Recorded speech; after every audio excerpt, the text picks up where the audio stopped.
rewrote the entire final season of Stranger Things and even used AI to bring it to life. And trust me, it's very different to the Netflix version. I wasn't afraid of bringing back dead characters and killing the ones that survived in the show. And I had so many crazy ideas that I was surprised about them myself. Now enjoy the final season we all deserved. We start with a shot from above Hawkins, where the camera follows one of the 4 glowing red cracks that have spread through Hawkins' ground just a few minutes ago. So we're starting off right at the end of season 4. There's black smoke coming out of the cracks and there's red lightning in the sky. We see people running around in panic, some are trying to get to their cars, and it's a crisis like no other. We switch to Colonel Sullivan standing on top of Hawkins' lab. We haven't seen him since he raided Dr. Brenner's secret underground lab, aka the Nina Project, and gave the order to kill 11 in the desert. As the chaos is unfolding, he's standing there with his walkie-talkie and says with a grim and unforgiving look, "Block all roads and set up a barricade around the city. We're at war now." The camera looks past him and flies towards one of the glowing cracks, goes into it, and we see Vecna laying on the ground in front of the Creel house in the Upside Down. He had just been knocked out by flammable explosives and Nancy's shotgun. He's completely burned and looks dead into the camera. All of a sudden, we see Demobats approaching, who pick him up and fly him away. He gets flown into the abyss and dropped there. Some Demogorgons pick him up, carry him to the Mindflayer base, and hang him to the vines. Vecna says in an exhausted voice, "I failed." The Mindflayer doesn't agree and shows him what is currently happening in Hawkins. The cracks in the ground have been opened, and from Will's eyes, he shows Vecna how Max is laying in the coma looking completely brain dead. So their plan has worked. A few demos in the Upside Down are running at a fast speed. They have some Demobats accompanying them from the sky. They keep running until they arrive at Eddie's dead body. They grab it and transport it back to the abyss and hang it right in front of Vecna. The Mindflayer shows Vecna how 11 revived Max after she was clinically dead for some time. And he wants him to do the same to Eddie. Vecna looks at Eddie with a grim face. At this point, we don't know why the Mindflayer wants Eddie back, but we'll find out later. This is where the intro would play. Welcome to the final season. And make sure to subscribe to the channel.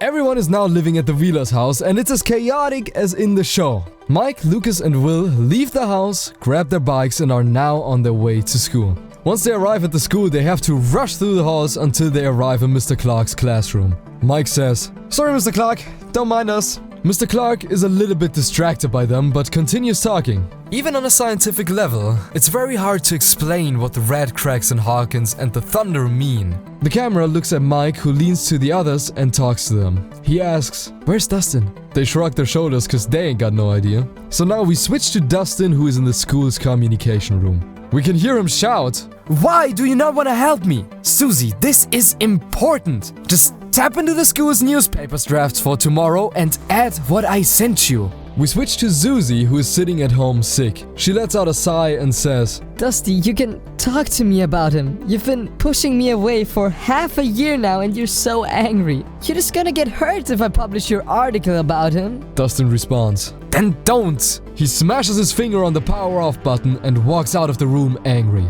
He goes to the nearest telephone and calls Steve at work. "Hello, this is Harrington speaking." "Yeah, hi Steve, this is Dustin. Listen, we gotta meet at the boathouse at 9 p.m. Can you do that?" Steve asks what's going on, but Dustin just says, "We gotta go check something. You coming?" Steve answers, "Yeah, I'll be there. Are you alright?" He looks confused, but continues with his work since Robin is currently talking on the air. She says, "And your good old Rockin' Robin has also got some interesting news for you. People are starting to go a little nuts in this town. Well, who can blame them? I'm starting to go a little crazy myself since I haven't seen anything outside of Hawkins since the ground burst open. But these people, they're above your usual amount of crazy, you know? You gotta be kinda crazy to run around town and paint red spiders onto any wall you can find. They spray them anywhere, even on your granny's backs if you don't watch out. Well, for now, I've only got one message for them.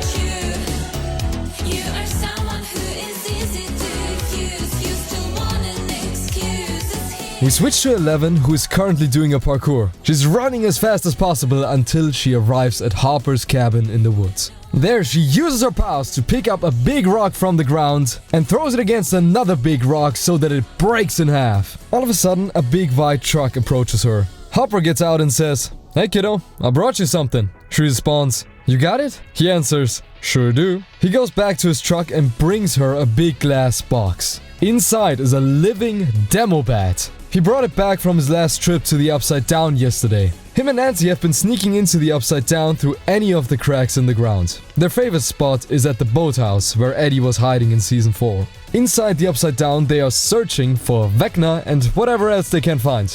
Occasionally, they bring 11 demo bats. She looks at the demo bat and puts her hand on the box. Hopper puts a radio next to her and she closes her eyes. She's using her powers on the bat.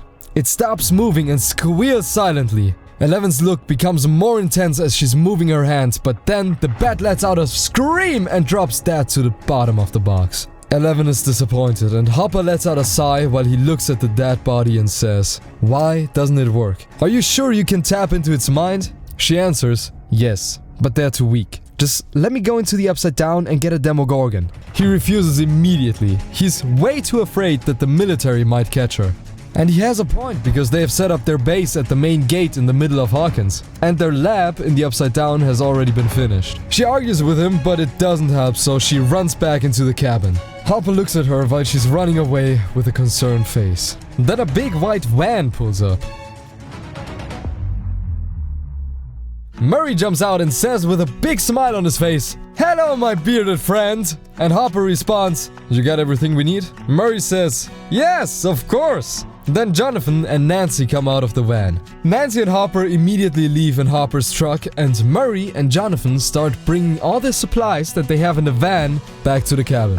During that time, Murray tells Jonathan that he should just finally propose to Nancy. Jonathan is hesitant, so Murray says, "Of course it won't fix the fact that you've been lying about your college application for so long that I can't even remember when you started. But how about you just go tell her the truth, and then if she still has any love left for you, which we both know she's gonna have, you give her the ring then, and bam, you're married. Congratulations, Jonathan." Jonathan is silent for a second. Then he says, "Let's talk about something else. I mean, how are we gonna get close enough to the military base in the Upside Down to take your pictures? I mean, everything else wasn't a problem, but this time, it's a military base. So there's gonna be a lot of soldiers." All of a sudden, we hear 11 say, "Take me with you." She steps out from her room and continues, "I can distract them." Murray says, "A distraction would be great, but not at the cost of Jim ripping my head off. No, thank you." She insists, "I can protect myself.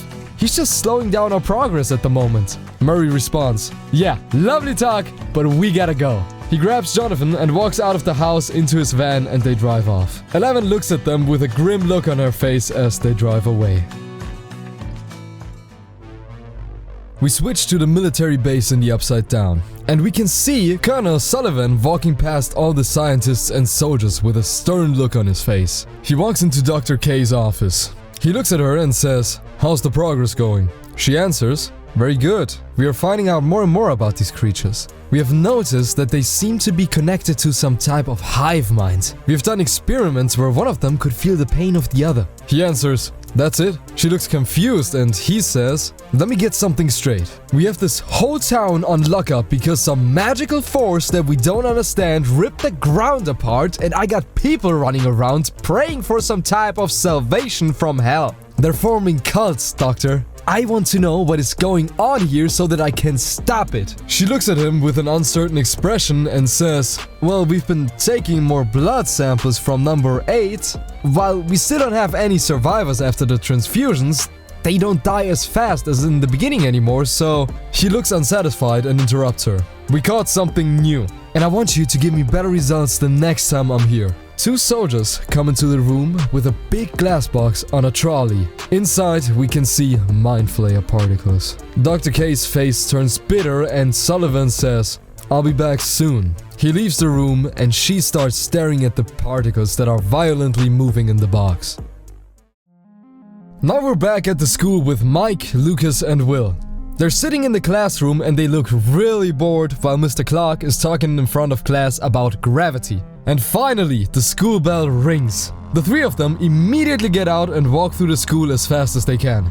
Mike says, "He can't keep doing this. He just can't. He's disappearing all the time and we gotta find him again." Lucas says, "Dusty Bun is starting to get on my nerves. But this time, you gotta count me out. I gotta go to the hospital." Mike rolls his eyes but says, "Okay, Will and I can find him. Right, Will?" He nods. They get on their bikes and drive off separately from Lucas. The camera moves past them into the school's playground, and we can see Holly swinging on the swing alone. She has a sad face. The children are already back in the school building, so she's completely alone. She looks to her side and sees Mr. Whatsit at the gate. He's smiling, so she goes to him and greets him. He says, "Hello, Holly. Do you remember when I told you that I need your help to save Hawkins at some point?" She nods. "The time will be soon. But for now, you gotta get on your bike right now and drive home. I don't want to scare you, but the evil monster will be searching for you right here. It's already on its way, and I can't stop it yet. We need to buy more time."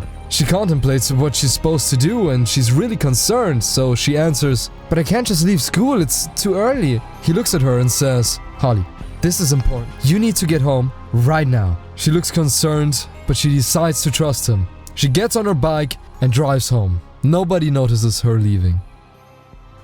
We switch to Robin, who is currently in the radio booth talking. "I have to tell you something very surprising, because your very beloved Rockin' Robin is going on a date today." "Yeah, that's right. But I won't tell you nosy listeners who that special person is. All I'll do is put on the next song only for them."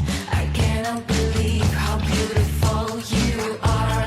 My biggest desire turned into simple need. Yeah, Ted Welcome Down Wheeler is a dedicated Rockin' Robin listener. Didn't expect that, huh? Joyce comes running out of the basement in a hurry and says, "I gotta do some shopping, I'll be back." She slams the door closed behind her and Ted screams, "Hey!" because he wants to keep listening without interruptions. A few minutes later, Holly throws open the front door. Ted turns around and yells, "Hey! I'm trying to listen to this!" She answers, "Sorry, Dad!" She runs up the stairs, closes the door behind her once she's in her room, and lays on her bed with a concerned look on her face while she's hugging a teddy bear. We switch to Steve, who is walking through the forest at night to meet up with Dustin. His flashlight isn't working, so he punches it and mumbles to himself, "Ah, come on." It starts working again and he keeps walking until he's standing in front of the boathouse. The leaves are rustling and he's slowly opening the door and peeking in. "Henderson?" he says while looking and pointing the flashlight around. Complete silence. You can only hear the wind. "Great! You're here already!" Dustin taps him on the shoulder from behind. Steve screams and drops his flashlight. "Not funny, Henderson. Not funny." Dustin responds, "Come on, we gotta be fast." Steve says, "For what?" He answers, "Okay, so don't freak out, but we're gonna go into the Upside Down and find out how to kill Vecna." Steve raises his eyebrows and says, "Wait, what? You wanna go into the Upside Down again? After everything that's happened? You and me? Now?" Dustin answers, "Yes, Steve. I wanna go into the Upside Down since Hopper and Nancy haven't found anything yet." Steve refuses, so Dustin says, "Come on, don't be a wuss, Steve Scarrington." Steve mumbles, "What did you just say?" Dustin continues, "You wanna help or not? I'm going with or without you. This is happening." Steve contemplates for a second, but then he joins him, and they go into the Upside Down together. On the other side, Dustin pulls out his map of Hawkins and they walk towards the Hawkins lab. We switch to Hopper and Nancy, who have arrived at the boathouse where they go into the Upside Down. Nancy asks Hopper, "So, what are we doing today?" He responds, "We're practicing with live targets again." Nancy says, "Again? And she's sure this is gonna work. Shouldn't we, I don't know, try something else at some point?" Hopper is silent and thinks about what Elle said, but then he responds, "It's gotta work this way." They walk for some time until they arrive at a spot where they're far away from the military and find a flock of demo birds that are flying in the air. They start shooting at them, and at this point, Nancy has been training with him for a long time, so she's become quite a good shot. They shoot at the bats' wings so that they don't die, but fall down. A lot of them don't survive the fall anyways, but a few survive, and once they have one, they put it in a glass box and go on their way back to leave the Upside Down again. They have a long journey ahead of them. Now back to Dustin and Steve, who are running in the Upside Down. They arrive at the Hawkins lab and start searching through all the files that they can find. Steve is pretty annoyed because he doesn't think that they're gonna find anything here and that this is still a stupid idea. He tells Dustin, "There's nothing here. We should go back cause this is just a waste of time." Dustin responds, "Something's gotta be here. Dr. Brenner kept Henry here for over a decade. During that time, he must have made some useful notes." Steve responds, "Oh yeah, of course. Then where are they, Henderson? Where are they?" He answers, "I don't know, but they've gotta be here somewhere." They keep on searching. We switch to Murray and Jonathan, who are now in the Upside Down, close to the military base. Murray is looking through his binoculars and Jonathan has his camera with a zoom lens. Murray says, "I know these bastards are up to something today." Jonathan responds, "You say that every time." Murray responds, "It's a feeling, my friend. Something you don't know anything about since you still haven't proposed to Nancy." Jonathan sighs and follows one of the soldiers walking through the territory with his camera. Now back to 11. She's contemplating what she's supposed to do now. She knows that Harper doesn't want her going into the Upside Down, but on the other hand, there's so much on the line and Vecna could come back at any point. He must have recovered his injuries by now. So she gets up and leaves the house. She walks through the forest at night with her flashlight towards the boathouse. There she goes into the Upside Down in hopes of catching a Demogorgon to finally infiltrate the hive mind. She's carrying her walkie-talkie with her.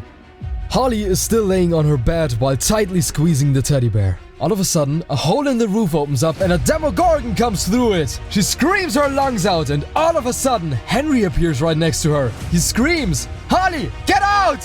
Then the Demogorgon attacks him. She's still in shock, but jumps off the bed and screams for help. Ted is still in the living room listening to the radio. She runs towards him and screams, "There's a monster!" The Demogorgon jumps down the stairs and right in front of them. He looks at them. Ted is shocked to his core as soon as he sees this beast. The Demogorgon screams and walks towards Ted and Holly. Ted pushes Holly to the side and grabs a chair next to him and holds it up to fight the Demogorgon. But the Demo just breaks it right in front of Ted's face and scratches his body right before it throws him in the corner. Holly is running back to the kitchen behind the counter. Suddenly, Karen Wheeler comes down the stairs because she heard the noise. She sees Holly and the Demogorgon together and acts immediately. She doesn't have time to think. The adrenaline inside her makes her run in front of Holly, grab a knife from the kitchen, and attack the Demogorgon. She only manages to get a few hits in, then the Demo scratches her throat and throws her to the ground. She looks dead into the camera. Holly is standing behind her, completely traumatized, looking at her mom. Then Henry comes stumbling down the stairs while he's holding his hand against a wound on his arm. He tries reaching for her with his other arm and screams, "Holly! Watch out!" But the Demo swings for Holly and knocks her out without scratching her. Then the Demo turns around and looks at Henry again. Henry stands up straight again and looks back at it. Then Henry nods and disappears. The Demo then grabs Holly and carries her back into the Upside Down and then into the Abyss, into the Mindflayer base where Vecna is waiting. We start a new episode and it begins in Jason Carver's house. For those of you who don't remember, he was the former leader of the Hawkins basketball club who was chasing Eddie after he thought Eddie killed his girlfriend Chrissy. He was killed in the Creel house when the cracks in the ground opened. We see his mom and dad sitting at the dinner table completely alone. They're sitting in total silence while trying to eat their dinner. Jason's mom stares at her food but then starts crying. It's been 6 months since Jason had died, but his parents never mentally recovered. He was their everything and they were so proud of his achievements. So his dad tries to calm his mom down. "Honey, please, no." Then he sighs and has a tear run down his eye. All of a sudden, the lights start flickering. They look around and Jason's dad says, "Damn it, can't they at least give us electricity in this damn prison of a city?" Then the lights go out. Then we hear Vecna talk. "Mrs. and Mr. Carver, your son isn't dead." The lights at the end of the table turn on and Vecna is sitting there. Vecna continues. "He is with me." Then he launches his hands at their heads and all of a sudden they're in his mind. They're in the middle of a forest in Henry's memories. Henry says, "Don't be afraid. Your son is alive and well for now." Jason's dad stutters, "What are you talking about? Where are we?" Henry answers, "In a safe place." All of a sudden, behind them, they hear a familiar voice. "Mom? Dad?" Standing behind them is Jason. They look at him with disbelief and start crying. They run towards him and hug him. Jason's mom says, "Son, we thought you were dead." He answers while hugging them, "I'm not. I'm alright, but I need your help." Henry says, "As you can see, I am protecting your son here. A dangerous monster has taken them from you, and if we don't act, he will be gone forever." An invisible force is starting to pull on Jason. He slips out of their hands and starts falling into a red glowing hole in the ground while he's screaming, "Mom! Dad!" They look at him screaming and start crying again. They turn back to Henry, who keeps speaking. "I can only save him with your help." Jason's dad says, "We'll do anything! Anything at all!" His mom agrees. Henry says, "Good, put this on your shoulder and wear it all the time. I'll be in contact." He hands them the logo of the red spider. They're now back at their dinner table and Vecna is gone. They look at each other and start holding their hands on the table with tears in their eyes. They finally have hope. We switch to Dustin's mom, who is standing in the doorway saying, "Oh, I'm sorry, boys, but Dusty isn't here." "Oh, you know how he is." Mike says, "Okay, thank you anyways. Goodbye, Miss Henderson." They walk away and Mike says to Will, "He's gonna have to call us at some point, I guess. Hey, you wanna go to my place and eat some pizza while we wait?" Will says, "Yeah, that sounds good." They get on their bikes and drive home to the Wheeler house. They go inside while talking, but then Mike's eyes display the shock he's feeling. He runs towards his mom, who is soaked in blood, laying on the floor. "Mom! Oh my god! Mom! Please say something!" Will runs to him and looks at her with shock. He puts his ear on her chest and says, "Mike, there's no heartbeat." "Mom! Oh my god! Mom! Please say something!" Mike is crying even louder and starts doing CPR as well as he can. He's wishing he would have learned this better. All of a sudden, Robin comes into the house with a few Burger King packages and yells, "Somebody want some food?" Then she drops it to the floor immediately once she sees Mrs. Wheeler. She stutters, "Oh my god." Mike yells, "Help us!" Robin runs over and starts doing CPR on her. She says, "Mike, she's not coming back." He can't fathom it and is just sitting there in shock. Will stands up and grabs the phone to call an ambulance. He walks through the room and then he sees Mr. Wheeler in the corner. His chest is bloody and he isn't moving. Will yells, "You're dead!" Mike and Robin run towards him and Robin is feeling his pulse. He's still alive. Mike tries to get him to wake up. Ted opens his eyes for a second and says, "Holly, the monster!" They all look at each other and try talking to him, but he doesn't say anything else. Mike is holding his hand until the ambulance arrives. Ted gets taken to the Hawkins hospital, but his wife sadly didn't survive. After Robin has calmed herself down a bit, she grabs her walkie-talkie and tells everybody about what happened. She tells them about Karen's death, Ted being driven to the hospital, and that Vecna probably took Holly. Jonathan and Murray immediately pack up their gear and head towards the exit to the overworld. Nancy and Hopper drop the glass box with the demo bat and start running towards the exit as well. Steve and Dustin still don't have their walkie-talkies activated, so they keep on searching for Dr. Brenner's notes. As everyone is on their way, Eleven starts talking through the walkie-talkie. "Wait, meet me at the lab." Hopper responds, "El, we're on our way to the Wheeler's house. You stay in the cabin." She answers, "No, get a car and come back into the Upside Down and meet me at the Hawkins lab." Hopper's face turns serious. "What did you just say?" She responds, "I'm at the Hawkins lab in the Upside Down. If Vecna actually took Holly, I need to find him now. And the water tank here is the best chance I have to locate him. Nothing is stronger and closer. Over and out." Hopper is furious, but meets Murray and Jonathan and they get in his truck. Nancy leaves to drive to the hospital. The rest of them drive to the lab.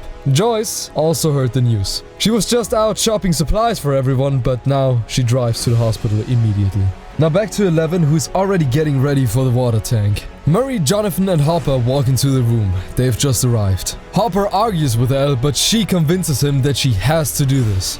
So she puts on her diving equipment and starts searching for Vecna. She finds him in the black space and touches his hand. All of a sudden, she's in his mind, right in front of the Creel house. She walks around for a bit, but then she starts to hear a conversation from inside. Inside is Henry, who is currently talking to Holly. He's holding a photo book while she's sitting right next to him and he says, "This is me at the zoo. I must have been a little younger than you." Holly laughs and he continues, "Holly, I'm showing you this so that you understand that I wasn't always constrained to appearing in people's minds. The monster I told you about made me the way I am now. But I will defeat it, and for that, I need your help. I will bring more children here since they are the only ones who can see me. And then together, we will be powerful enough to save your family and everyone else." Holly nods with a smile on her face. 11 stumbles back. She understands that Henry's trying to manipulate her. Elle searches through the forest to find out where she really is. She knows this can't be the Creel house. It looks like it's been freshly built, so she assumes that it's some type of illusion. As she's walking through the forest, she stops and hears some leaves rustling.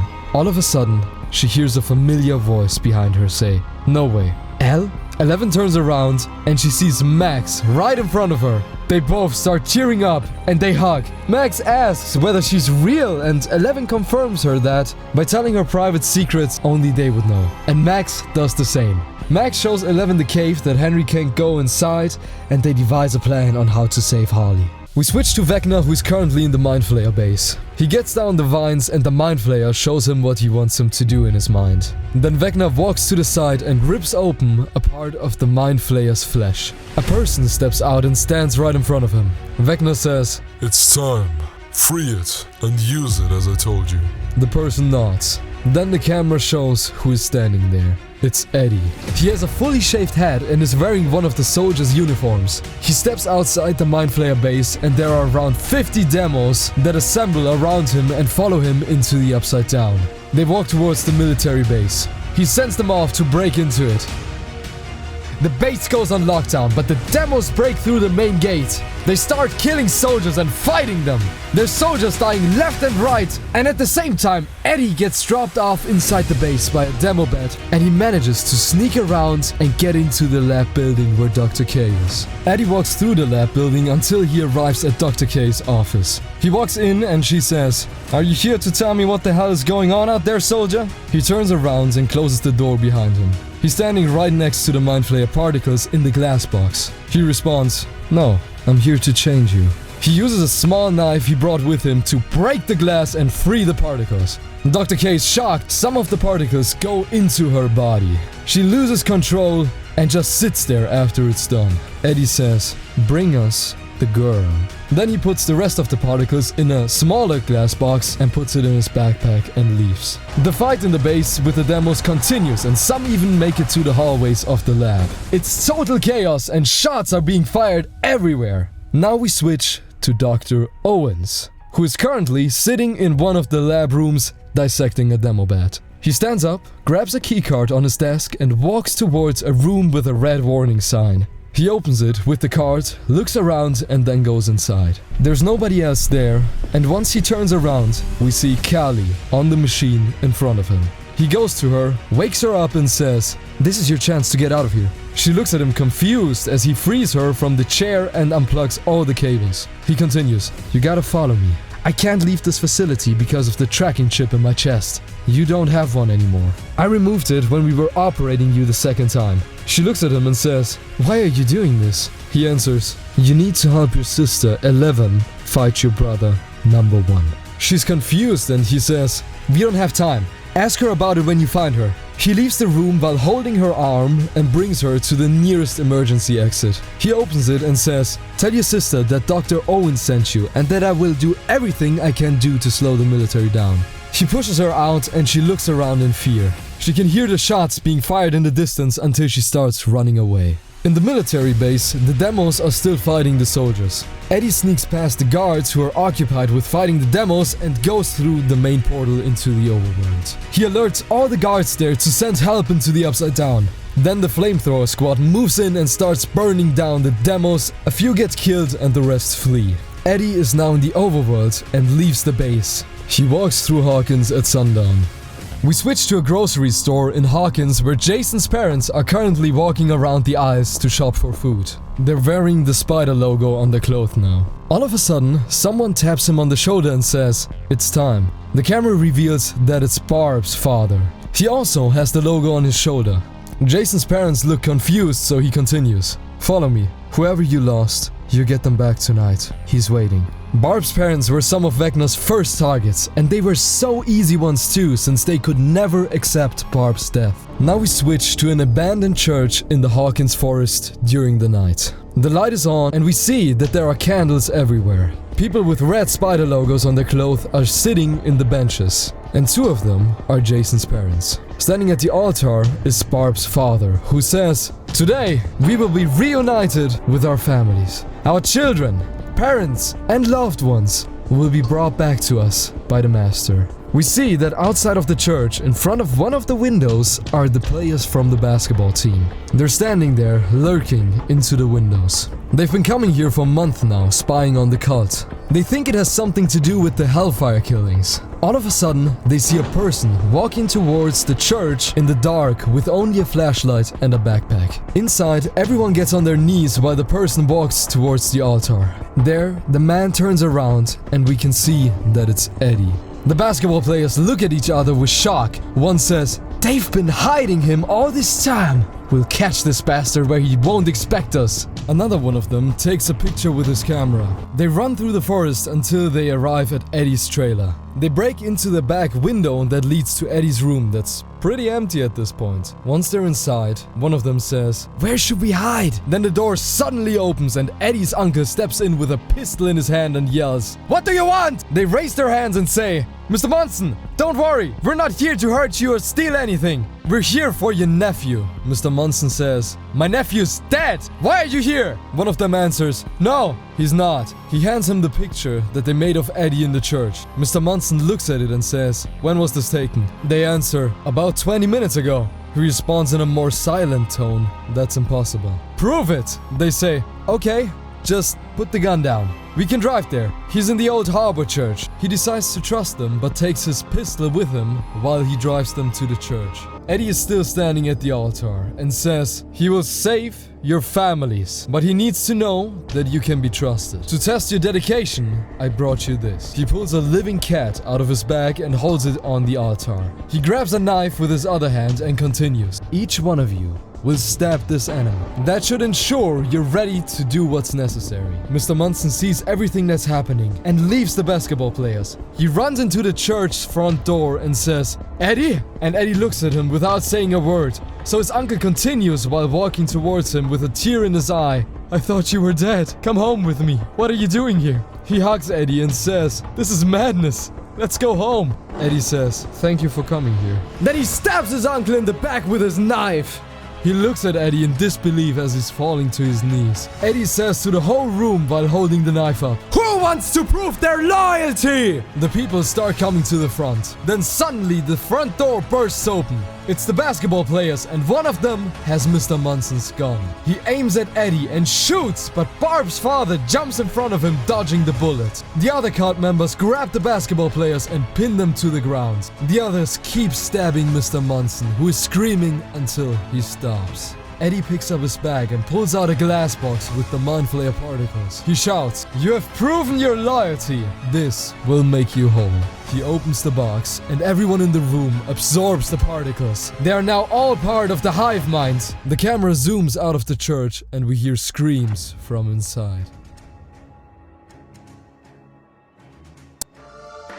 We switch back to Holly, who is saying goodbye to Henry because he has to leave to do something else. She's done with exploring the house, so she goes to the playground in front of it. We switch to Max and Eleven, who are currently using a radio in Max's cave. Elle uses it to get Mike into Henry's mind as well. He's sitting alone at Ted's bed in the Hawkins hospital, who is currently recovering from his surgery. Nancy, Joyce, Will and Robin are in the cafeteria getting some food. Suddenly, Mike's eyes turn white. Now he's standing right next to Elle in the cave. He's confused for a second when Elle is in front of him, but she explains to him that she found Holly here and she needs him to get her to trust them. Then she says, "And I found someone else." He turns around and sees Max standing there. They have a short conversation about what happened on both sides, but then they decide to get Holly as fast as they can. So they leave the cave and run towards the Creel house. They can see Holly on the playground. Mike yells, "Holly!" She looks towards him and is scared at first. She yells, "You're the monster! You can't hurt me here! That's why you're hiding in the forest!" Mike steps out and slowly walks towards her by saying,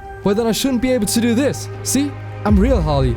It's me, Mike." She's skeptical and takes a few steps back, but Mike manages to convince her by telling stories about secrets that only he could know. So she goes with them. Now we had a scene from the show where Vecna tricks Hopper into destroying the tank Elle is in, which is why Elle and Mike disappear from Henry's mind and Holly is now alone with Max. They keep searching for a way out. Mike is now back in the hospital and knows that something is wrong. He runs out of the room, finds Joyce, Will, and Nancy, and tells them that they've got to help the others in the Upside Down.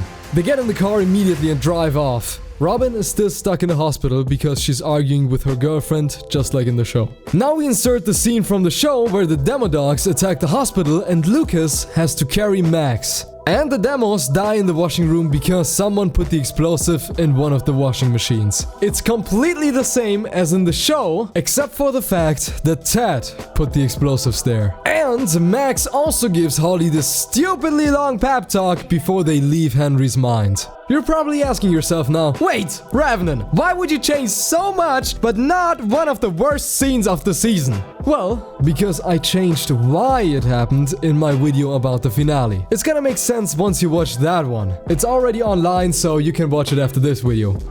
Now we switch to Derek, who's currently bullying one of the other kids while they're waiting for the bus, which arrives only a few minutes later and the kids get in.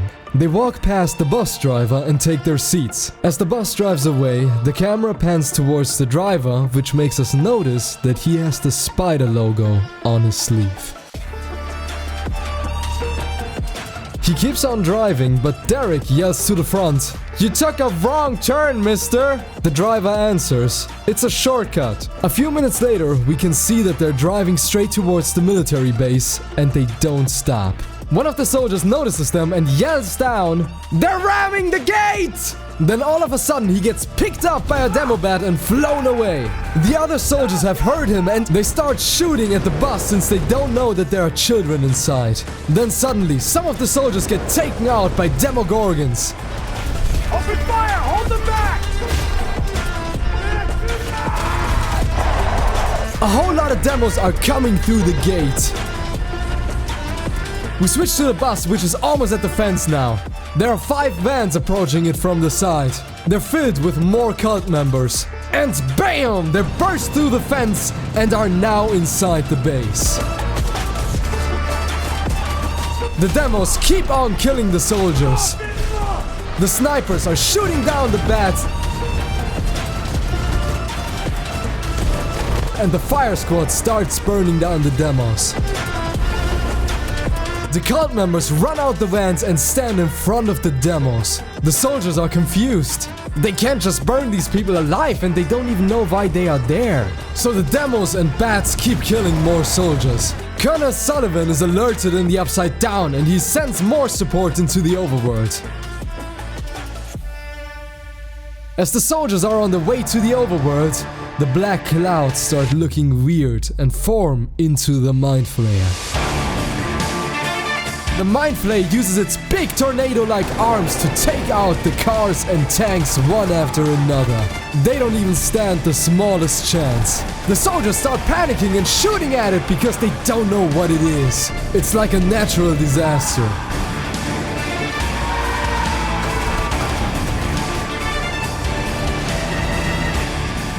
In the overworld, Mike, Will, Joyce and Nancy are in the car driving while they hear shooting.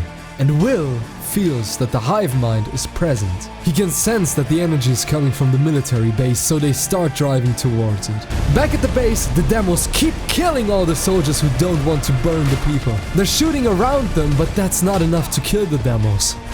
Then the camera shows the gate again. Vecna steps through it and is now in the overworld. He starts throwing the soldiers around and deflecting their flames. The demos go to the bus, rip open the side and drag out the children. The cult members form a long line to protect the demos again while they're dragging the children towards the gate. Now Joyce and the others arrive and they look at what's going on. Nancy grabs one of the dead soldiers' guns and starts shooting the demos. Joyce wants to save the children and just runs off on instinct to distract the demos. She yells, "Hey, you!" The demos don't even react. Vecna sees them and he focuses on Will. Then he pulls Will towards him with his powers and tells him that he only chose him because he was weak. Vecna leaves with the kids and orders the demos to attack them. That's where Will discovers his powers and breaks the demos' bones. We're now following Vecna, who's walking through the Upside Down with his army. It's a tragic loss for our heroes. Dustin and Steve are still in the lab and Dustin discovers that the Upside Down is just a wormhole that connects the overworld to the abyss. That is the end of Season 5 and now follows the finale. By the way, I've answered a few questions you might have about this rewrite in the description. Thanks for watching, please subscribe and watch my video about the finale. I can only recommend it. Bye bye!